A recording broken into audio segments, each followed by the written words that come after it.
You wouldn't think it was a dangerous job, delivering the mail.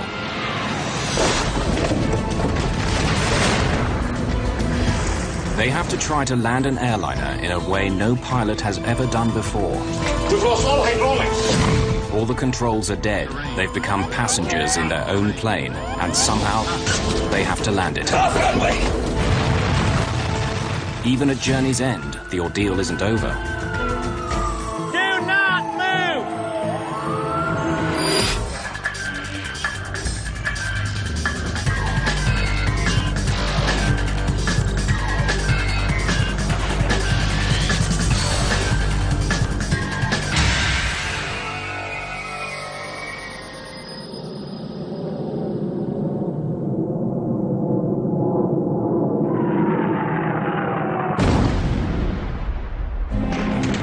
Baghdad, November 22nd, 2003. Officially, the war in Iraq has been over for months, but the country is violent and unstable. No one feels safe.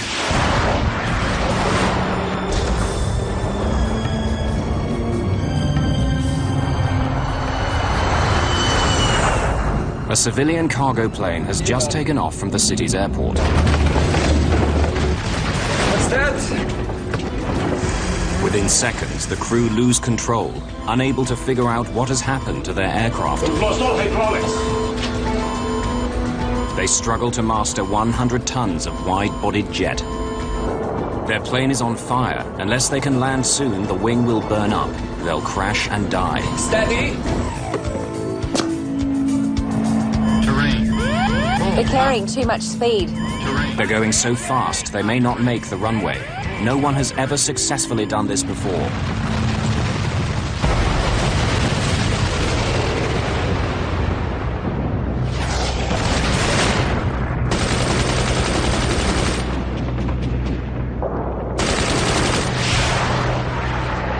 By November 2003, the American-led coalition has been in charge of Iraq for 6 months. The Iraqi army is defeated. Saddam Hussein, the deposed president, remains in hiding. Ominously, the main threat is now from secret armed groups. They're targeting civilians, both Iraqi and foreign, in order to make the country unstable, perhaps even provoke a civil war. They have plundered Iraqi army stores for every infantry weapon there is, even surface-to-air missiles. Baghdad is a very dangerous place.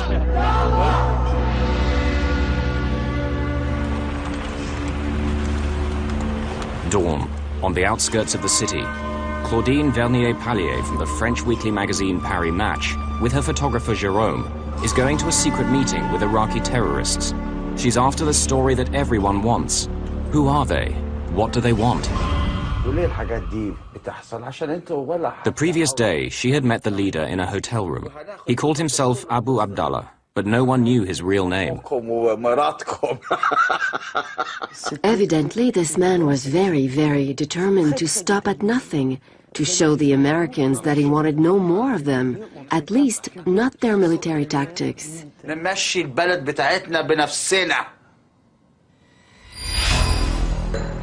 Baghdad Airport, key to the US presence in Iraq. Military planes fly in daily to supply the troops and to help rebuild the shattered country. Because of the threat from Iraqi terrorists, the US has established a security zone around the airport, patrolled by Apache helicopters. On the tarmac today is one of the few civilian aircraft to use the airport, an Airbus A300, belonging to the courier firm DHL. They have won the contract to carry the soldiers' mail. 2 flights a day shuttle post and packages in and out of the war zone. Baghdad Tower, Oscar Delta Lima, Airbus A300 cargo, apron and information Sierra, requestada. The Australian Air Force is providing the air traffic control in Baghdad. Oscar Delta Lima, clear to start. Before start checklist. Start to... Captain Eric Genot is Belgian, 38 years old and single. He realized his dearest ambition a year ago when he qualified to captain the Airbus A300. In 2:45. Valve closed, EGT 610. Flight engineer Mario Rafael lives in Scotland with his wife and children. At 54, he's the oldest and most experienced member of the crew, a veteran of many danger zones. Start 1. Valve open. The 29-year-old co-pilot, Steve Michielsen, is also Belgian. He's been married just 3 months. Cargo airlines are great places for young pilots to get the hours and experience they need to pilot commercial aircraft. 016 Kruger. DHL has been flying into Baghdad for 6 months. There's no danger money for crew. The airport is an oasis of calm in the middle of a chaotic war zone. Nevertheless, they're aware of what's going on around them. When we were crossing already the border from Kuwait to Iraq, the ambience in the cockpit already changed. You have a kind of stress, at least for me. So, what's going on here? ماذا يحدث هنا؟ عندنا النهارده عندنا مشكور لك هتشوفي. We're going to do special operations today. هتشوفي. You'll see. I'll show you. يا راجل فينك يا راجل؟ بص يا ستي. دي حبيبتنا هنا دي اسمها السام السبعة. This is SAM 7. We have them from the old Iraqi army. We have approximately 28. We got them from 2 different Iraqi army depots. We have already fired about 25 and we only have 3 left. They are heat-seeking missiles, equipped with homing devices which detect infrared emissions from a plane's engines. This SAM 14 better than SAM 7. We don't have so many. I think we should use this one today. It was very good before. Before? في الماضي لا يعني قبل كده النهارده. We shot down a plane in Nasiriyah and my fighters recorded 177 dead. And we shot down another plane with Americans on and we killed 70 men. But no one had ever heard about this. I didn't believe a word of it. From all over Baghdad, you could have seen it. So, I thought the guy was making it up. So, what are you going to do with this one today? فكرك ايه اذا احنا نضرب طيارة تانية. What do you think? We're going to shoot down a plane. هنوري لك يا مدام هنوري لك. I'll show you. The journalists are getting worried. What if he's not bluffing after all? This is not the story they came for.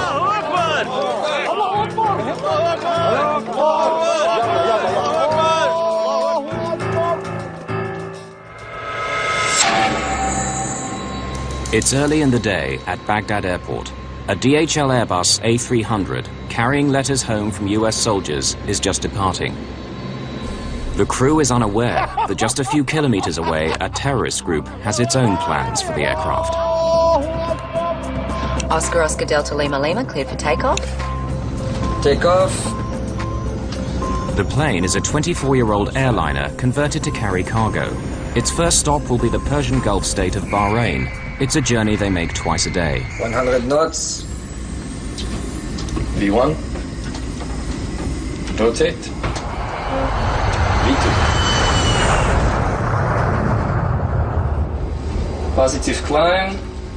Despite the calm in the cockpit, the crew knows that below 3,000 meters, they're vulnerable to attack from the ground. So far, no plane in Iraq has been hit with a surface-to-air missile, but it's known that the terrorists now have such weapons. It's a strange ambience, it's a strange feeling. Between the time you take off and you reach 10,000 feet, you know that you are in danger. Gear up. Gear up. No lights.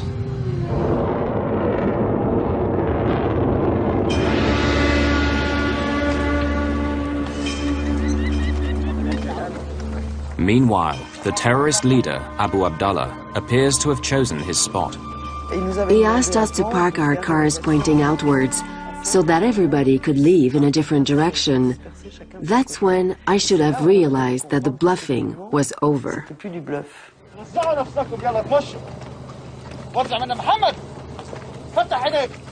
The journalists are now very alarmed. They cannot leave. They're trapped. بص شايفه هو في طريقه شايفه اتصدق يا راجل اتصدق اضرب يلا اضرب يا راجل يلا اضرب اعمل حاجه شايفه اضرب يا سيدي اضرب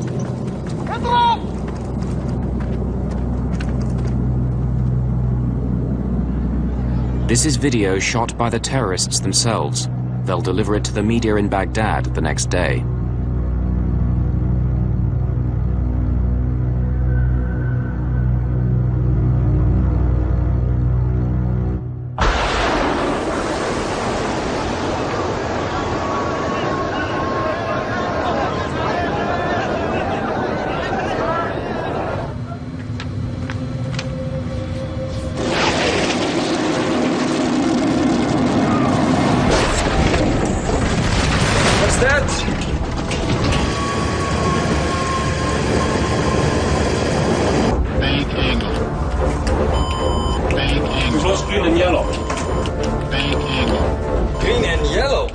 Three hydraulic systems. They are identified by color, which one is the green and yellow and blue. Big jets depend on hydraulic power. Hydraulic fluid runs inside pipes throughout the aircraft. When the pilots move the control column, pistons push the fluid in the pipes to climb, descend, or turn the plane. With no hydraulics, pilots have no way to control their flight. The missile has exploded in the wing, where the pipes filled with hydraulic fluid are now draining.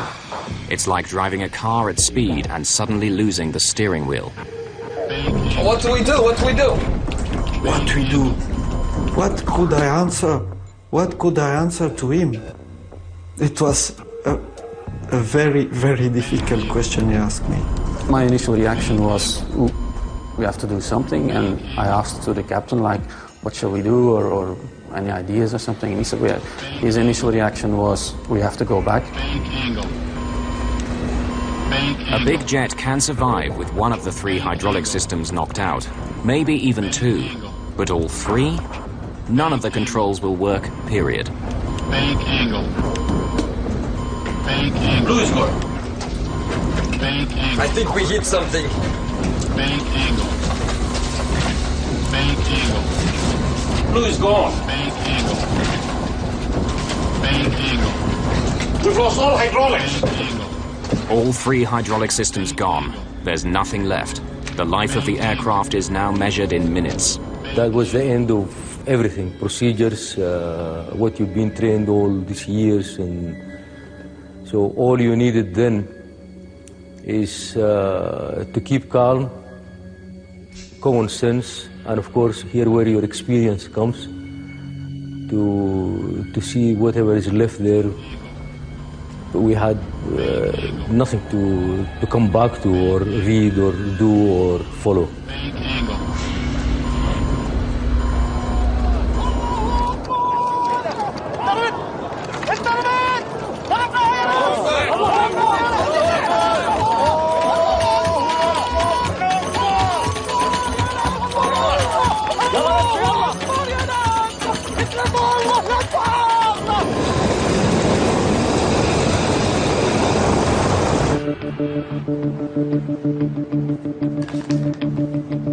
That DHL is in trouble.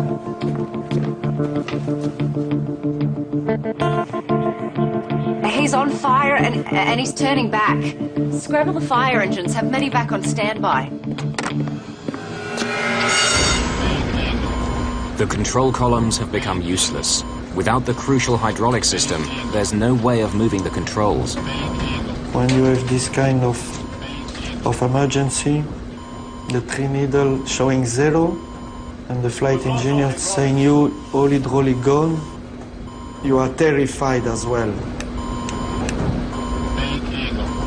It was fear. We had no control of the aircraft, of course, initially. The aircraft continued to climb at that time until about 12,000 feet. The plane has started to behave strangely. It climbs to nearly 3,800 meters, then suddenly starts to dive of its own accord. Sink rate.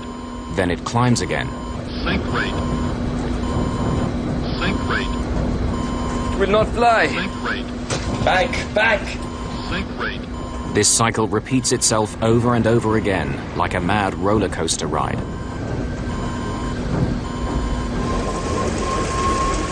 The crew can't stop the plane's wild gyrations. They're still airborne, but somehow they must regain control. And now, Eric, are you proud of yourself? You look in which mess you are. You know it was dangerous to come here. And what you will do now to get out of here? I play with controls. Reduce thrust. By moving the throttles to and fro, perhaps they can flatten out the huge dives and climbs. It's all they can think of. And then I decide to take the challenge. We have to come back. There is no training to fly a plane in this condition.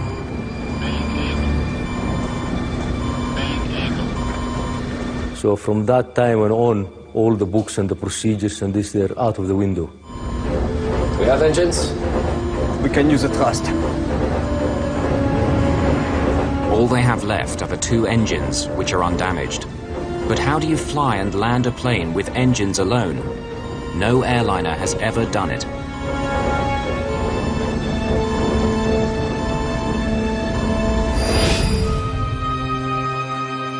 Certainly not this one. In August 1985, a Japan Airlines Boeing 747 had suffered a catastrophe minutes after leaving Tokyo.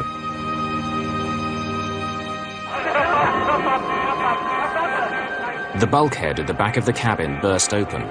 The force of the rushing air blew off most of the tail fin and cut all the hydraulic lines. Without hydraulic power, the pilots of the 747 were little more than passengers themselves. A jet with 524 people on board, flying over the mountains of central Japan, was virtually helpless, swaying in the sky like a drunken bird. It really could be considered a miracle that the pilots were able to keep the airplane flying for 30 minutes or more after having lost all the hydraulics in their flight controls. But it kept circling and eventually worked its way into the mountains, and it became impossible for them to land. There was no real alternative for them at all, except to fly as long as they could and hope for some miracle, which never occurred.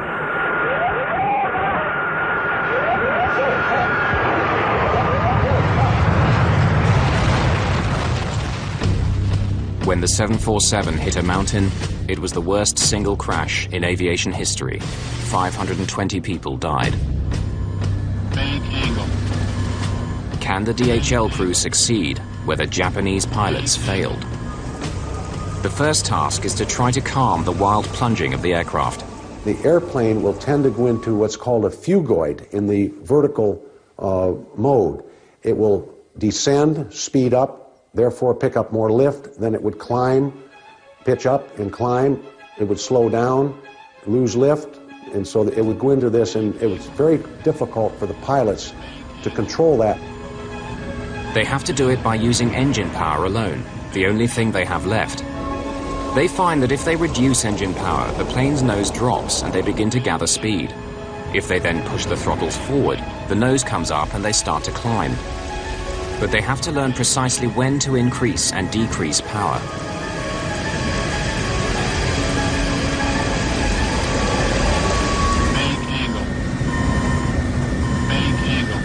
And there's another complication. The damage to the left wing is creating drag on that side and pulling them round the left in a wide circle. One of the most difficult things to master, to keep the pitch attitude in a normal way, was already difficult enough.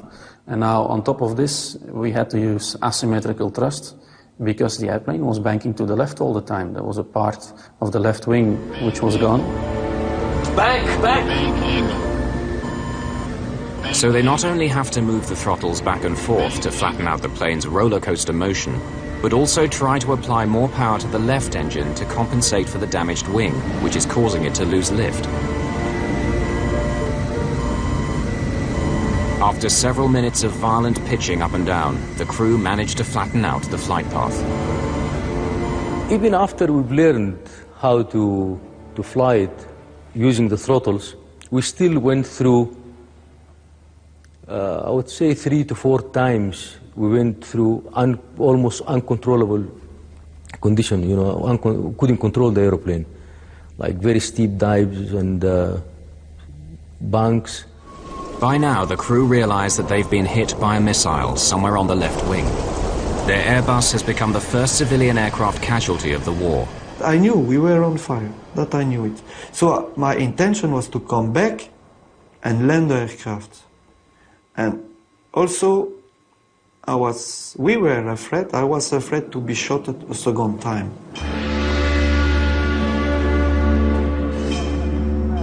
Their fears are justified. The terrorist leader, Abu Abdallah, is waiting for a second chance to finish them off.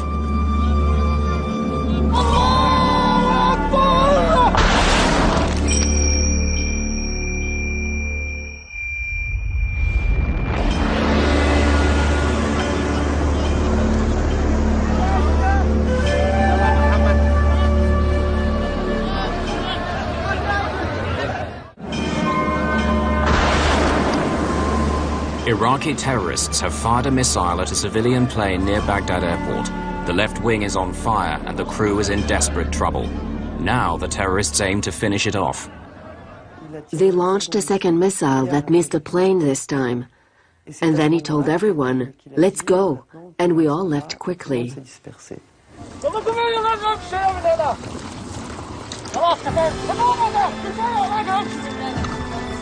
Madame Vernier-Pallier later came under a storm of criticism for not doing more to stop the attack, or at least leave the scene. I think that any journalist in the situation we were in would have reacted exactly as we did. We have been criticized for not having said to the group leader when he told us he was going to fire on an aircraft, "No, sir, we're leaving now." On the one hand, if we had said that to him, it would have meant a bullet in the head, that's clear. And on the other hand, right up to the last minute, right up to the time when they fired the missile, I didn't think they were going to do it. I thought they were still bluffing.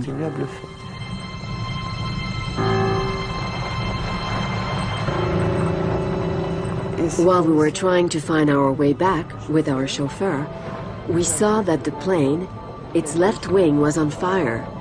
It was now turning like this.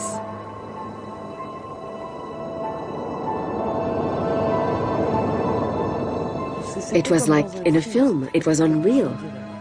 And it was only when we could see the plane on fire that we thought of the people on board. And then we were scared. I realized the plane could crash, that it would crash. And then I started to realize, why had they done this? It so happens we were there, we were filming, we were journalists, and we were French. So it seems evident that they had set us up. By the time we realized this, it was too late. Everything had gone too fast.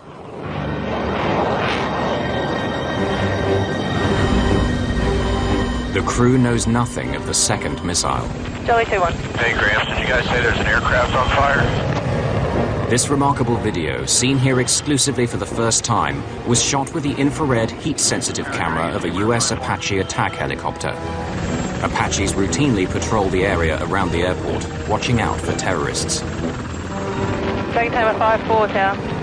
Roger, 5-4 is observing the aircraft inbound under our sighting system. He's got, appears to be a fire on his far left engine. The intense heat of the fire on the Airbus shows up as a blur on the helicopter's heat-sensitive camera. That's Lima Tower. We have a bit of problems controlling the aircraft. There was a helicopter flying, and he could see that the fire was not from the engine, but it was from the left wing. So it gave Mario the opportunity to ask the tower again if they could still see some flames or smoke coming from the airplane. Could you confirm if there's smoke coming from the aircraft or fire or anything like that? Tower Dragon Timber 5-4. You can still see smoke and flame coming from the left tip of the left wing.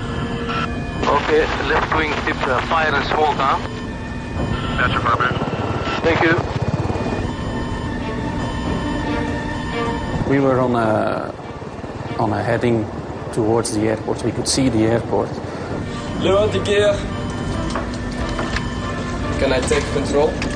No, I have control. I have control. Lower the gear. With no hydraulic power, Mario has to crank open the landing gear doors and let the wheels drop down by gravity alone. The captain said, in fact, we have to land, and he called for the gear down, which is quite a normal thing to go and land.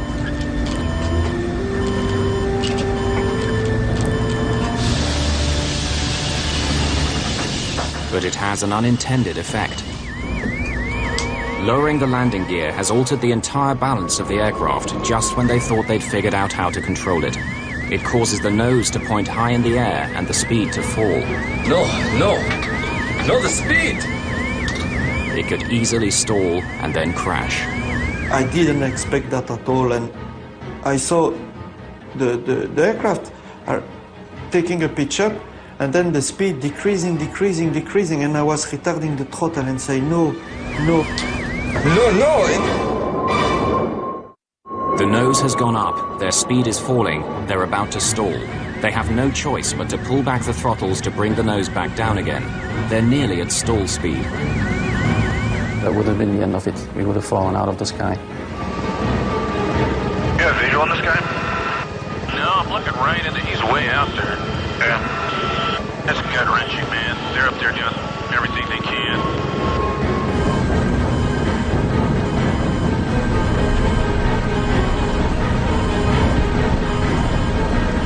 I was afraid that maybe one wing we stole, and this time it's finished.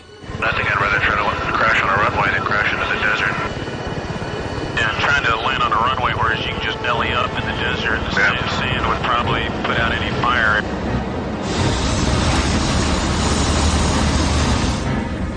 Cautiously, they managed to coax a bit more speed from the engines. Lowering the gear brought them to the brink of disaster, but now the plane is easier to control. The airplane miraculously became more stable afterwards. That's one of the first factors which proves how lucky we were that day.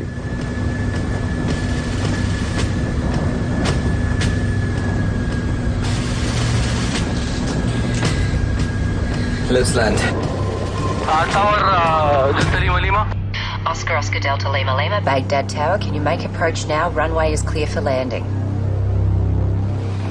The Apache helicopter has been joined by others who are powerless to do anything but provide information to the stricken DHL plane. It looks like you might be too high, I guess.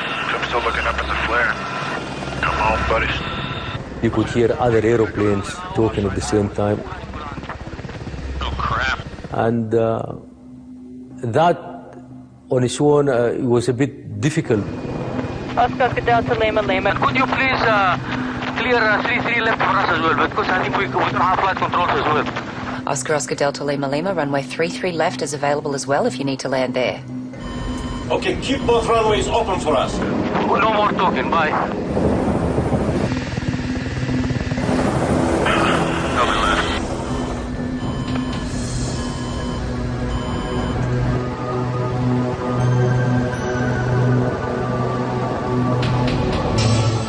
Did you know Tank 1 Alpha is empty?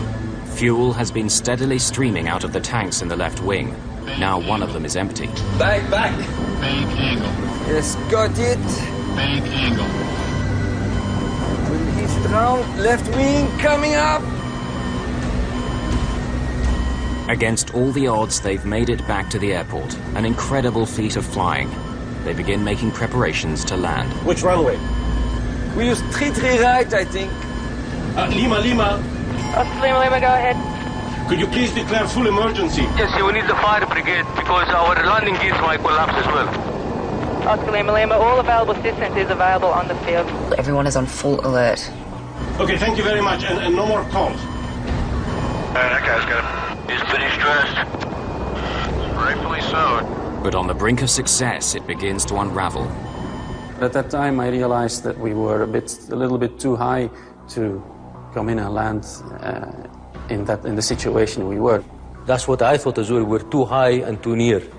We must land. We are too close. We need a long final. I mean, Steve brought a very important point here, and I think it was really a saver. Steve is giving his captain news he doesn't want to hear. He can't land. They're too high and too close. If they attempt a steep descent, they'll bury it in the runway. Eric Janot will have to turn around, fly away from the airport for 37 kilometers, turn again, and come back on a long final approach, slowly descending. If we haven't done this 20 miles, we would have been circling there forever, and until we dropped to the sky or the wind. You can't make it, it's impossible. Keep the speed up, keep the speed up. I try, I will do the best I can. And then I realized they were right. We have to go on long final. But for the last 13 minutes, the wing has been on fire. Do they have enough time? 20 miles final. Okay. still pretty high. You got that sight now? He's still got a long way to go, though. Yeah. But it looks like he's turning like an extremely extended final. Yeah. And I don't think I can make it in.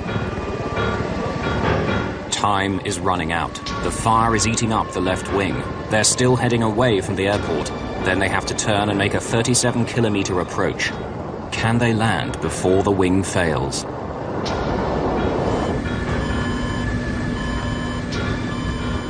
If, for argument's sake, we stayed another 15 minutes in the air with that fire still burning, and maybe that tip of the wing would have broken off, and again, the results would have been disastrous. Two main structural spars give the wing its strength. The missile has made a 5-meter-long crack in the rear spar. Too much stress and it will snap like a twig. There's another danger. Fuel is streaming out of the punctured tanks in the left wing. If the tanks run dry, an engine will stop and they'll crash. We were controlling the bank and the pitch of the aeroplane using the two engines. So if we had lost one engine, then we couldn't do anything with the other engine. So the end result would have been disastrous. Despite the fire, the crew's confidence is growing. Now they have some control over the plane, but the prospects for a safe landing are not good. This is the closest any commercial jet has got to a safe landing with no hydraulics. In 1989 in the United States, the crew of this United DC-10 lost all their controls after an engine blew up, and turbine blades shredded the hydraulic pipes. The pilots managed to regain some control, moving the throttles backwards and forwards like the DHL crew. There were 296 people on board. But at the last minute, as they approached the small provincial airport of Sioux City in Iowa, disaster.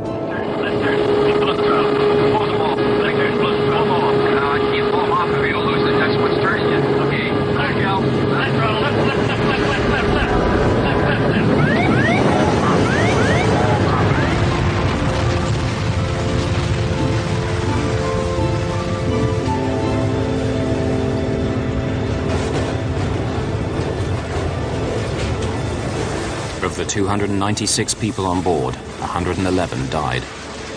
So within 4 years, 2 major airliners had crashed because a loss of hydraulics had crippled the planes, killing 631 people. In its investigation report on the Sioux City disaster, the US National Transportation Safety Board asked for urgent research to find ways of controlling big jets that had lost their hydraulics. But over Baghdad, 14 years later, the DHL crew only have their wits to help them as they try to land. I remember the story of the DC-10 of Sioux City, that it has been done before. The only control we still have on the aircraft in the cockpit was the engine. Nothing else.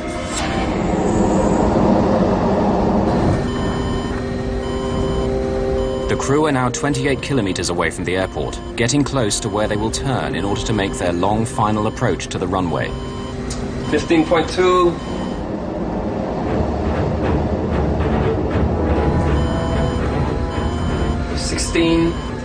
Now we turn right. Not yet.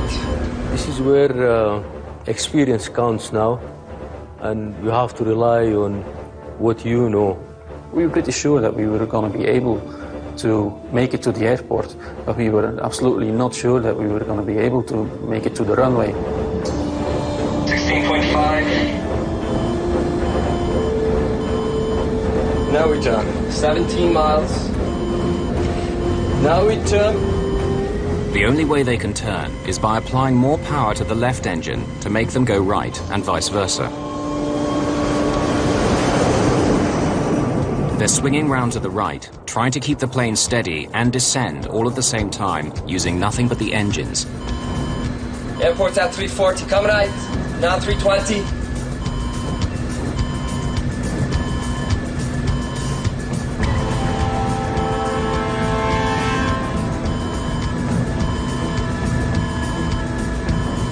Speed? 10 knots and stable, keep speed up. Yes, yes. 4,000 feet. 5,500 feet. 3,200 feet. You 10 on the head. Against all their instincts, they'll have to keep the speed up on landing or the nose will drop and they'll crash. They should be landing at around 300 kilometers per hour, but they're coming in 100 kilometers per hour faster. No one knows if the landing gear will take the strain.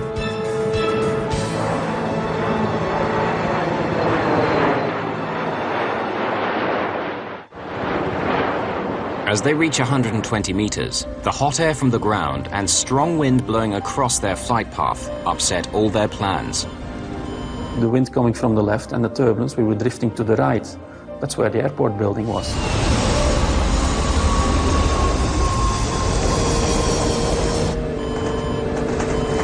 It's bumpy. As the plane approaches the runway, the nose is pointing dangerously low and the left wing is dropping. Link rate. Come on, buddy. They're carrying too much speed. They could overrun the runway.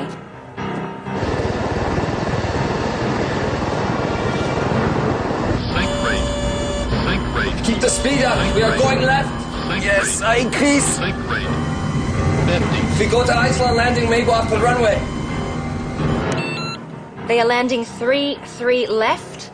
Fire trucks on standby, medevac on standby.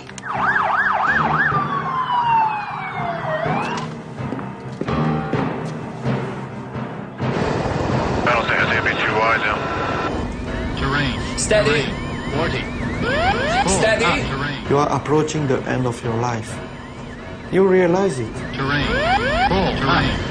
Come on, buddy. 30. Back. Terrain. Okay. Full. Terrain. 20.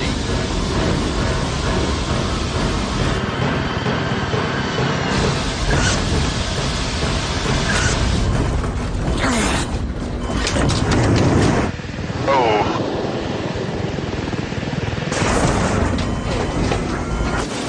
It looks like one of his gear collapsed. Yeah, it did. Off runway.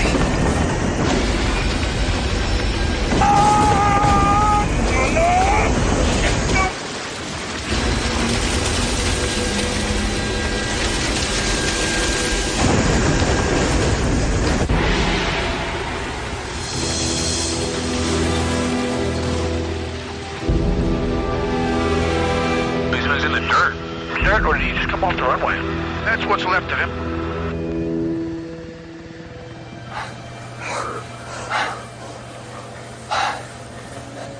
The DHL Airbus has managed to land through an incredible feat of flying.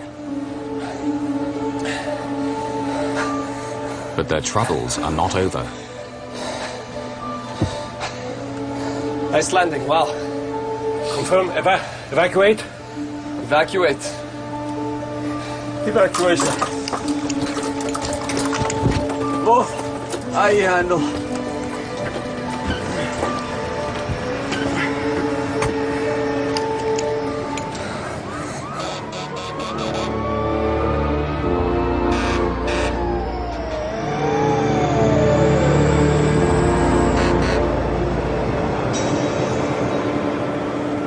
A final irony.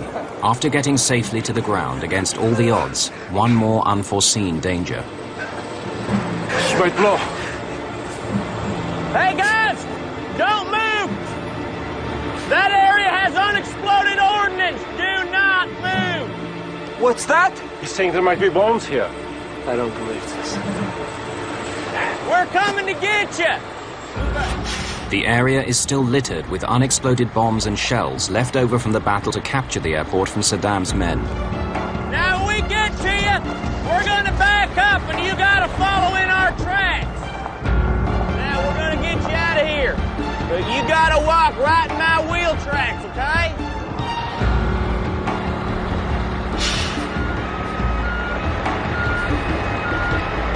Keep coming. Keep coming, it's not much further now.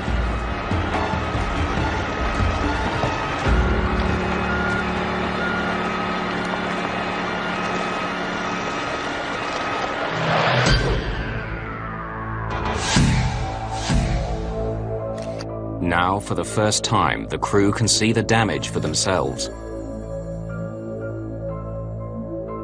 They've survived the unsurvivable, No crew has ever successfully landed such a badly damaged airliner. They had to learn and practice a whole new flying technique. But the remarkable thing is, had they known it, the technology had already been invented to save any pilot in this desperate situation.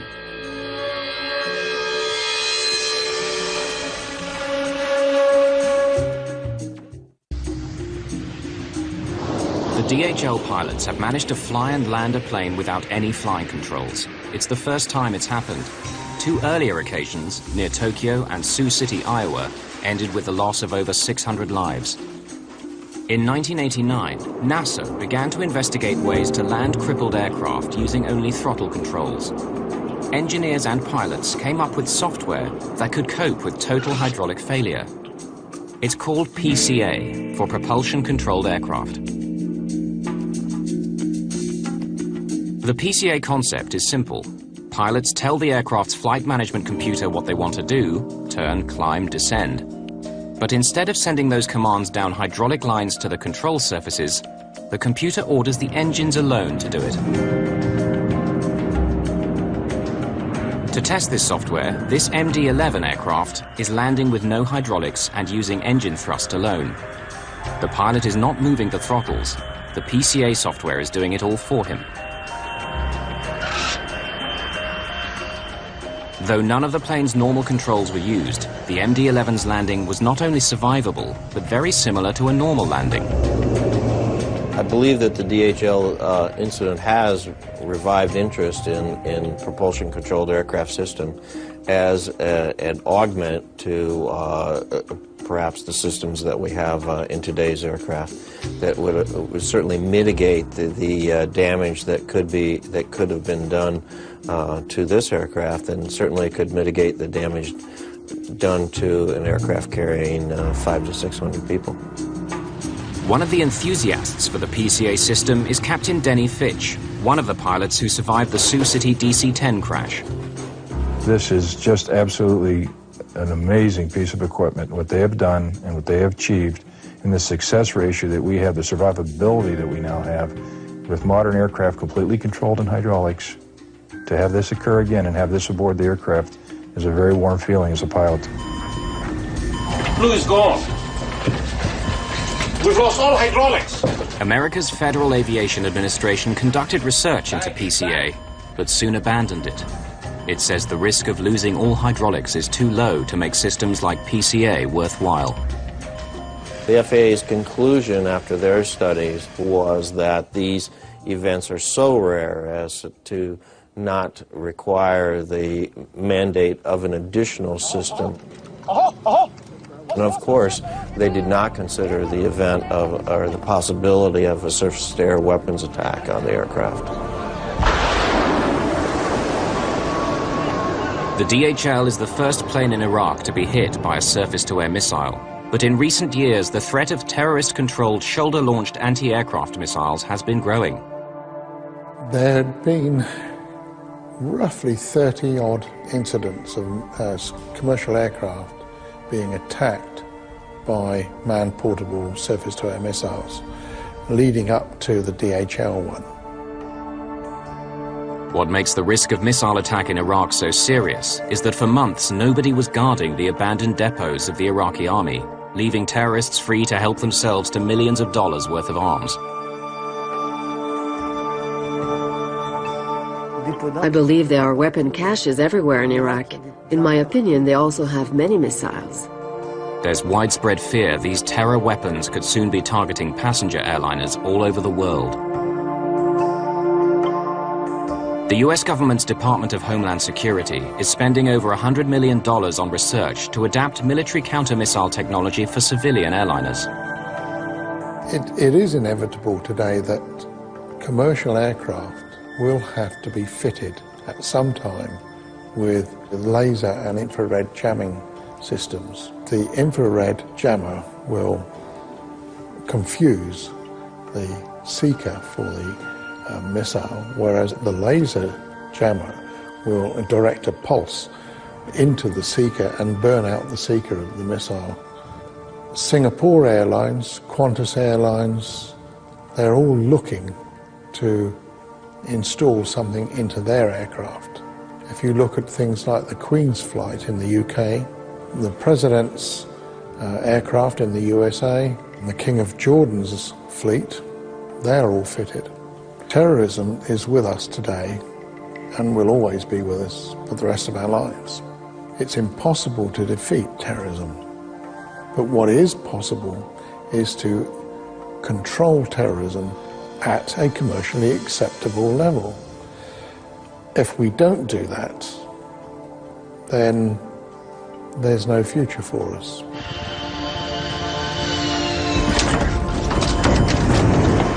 But miraculously, without any of this equipment, the DHL crew had brought their plane to a successful landing.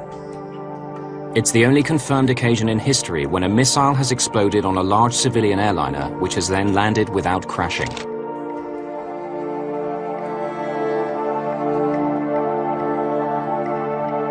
For Mario Rafael, it was a good note on which to retire. It was a good timing actually to say goodbye to aviation. As I said, I've been flying for 30 years and clean record, even to the last minute.